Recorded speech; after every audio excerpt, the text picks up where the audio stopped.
प्रधानमंत्री नरेंद्र मोदी 13 सितंबर को बैरवी-सैरांग railway line को हरी झंडी दिखाएंगे। केंद्रीय रेल मंत्री अश्विनी वैष्णव ने कहा कि बहुत ही गौरव और खुशी की बात है कि मिजोरम रेलवे नेटवर्क के साथ प्रधानमंत्री कल बैराबी-सैरांग रेलवे कॉरिडोर का उद्घाटन करेंगे और उसके बाद मिजोरम रेलवे नेटवर्क के साथ जुड़ जाएगा। ये बहुत ही महत्वपूर्ण परियोजना है क्योंकि मिजोरम के जन जन का सपना कल पूरा होने जा रहा है। कल प्रधानमंत्री 3 ट्रेनों का उद्घाटन करेंगे। पहली दिल्ली के लिए राजधानी एक्सप्रेस, दूसरा कोलकाता के लिए त्रि-साप्ताहिक एक्सप्रेस और तीसरा गुवाहाटी के लिए मिजोरम एक्सप्रेस। परसों से मिजोरम के लिए मालगाड़ी की भी व्यवस्था शुरू होगी। इससे सामान को मिजोरम तक सस्ते दरों में लाया और ले जाया सकेगा।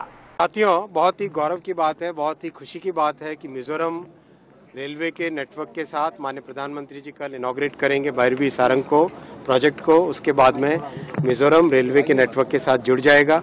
ये बहुत ही इम्पोर्टेंट प्रोजेक्ट है, बहुत ही महत्वपूर्ण प्रोजेक्ट है क्योंकि मिजोरम की सब जन जन का जो सपना था, हर एक आइजॉल हो चाहे सारंग हो, इस राज्य में सभी का जो सपना था वो सपना कल पूरा होगा।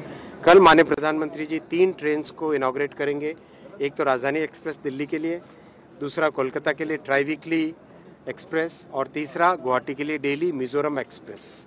उसका नाम ही मिजोरम एक्सप्रेस रखा गया है। वो कल से चालू होगी और इससे लोगों का आने जाने का बहुत बड़ी एक सुविधा मिलेगी।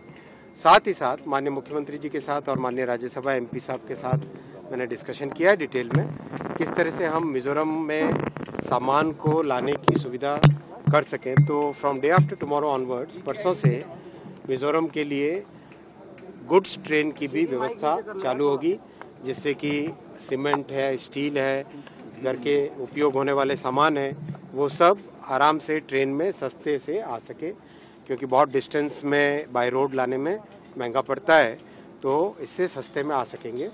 साथ ही साथ मिजोरम में बहुत यूनिक एग्रीकल्चरल प्रोडक्ट्स हैं, जैसे ड्रैगन फ्रूट है, जैसे ऑर्गेनिक प्रोडक्ट्स हैं, उन सब के लिए भी एक व्यवस्था की जाएगी। मैंने जनरल मैनेजर साहब को बोला है कि आप एक रीफर वैन की व्यवस्था करिए कॉनकोर के साथ मिलके, जिससे कि यहाँ के एग्रीकल्चरल प्रोडक्ट्स को भी ले जाया जा सके। जैसा आपने देखा हाल ही में कश्मीर में जब हाईवे में दिक्कत है because of landslides and other natural factors, तो उसके बाद से ट्रेन से एप्पल का ट्रांसपोर्टेशन चालू किया गया। वैसे ही यहाँ की इस अपने बैरवी-सारंग की कनेक्टिविटी आने के बाद में ट्रेन से यहाँ के ऑर्गेनिक प्रोडक्ट्स को, मिजोरम के ऑर्गेनिक प्रोडक्ट्स को हम ट्रांसपोर्ट कर पाएंगे।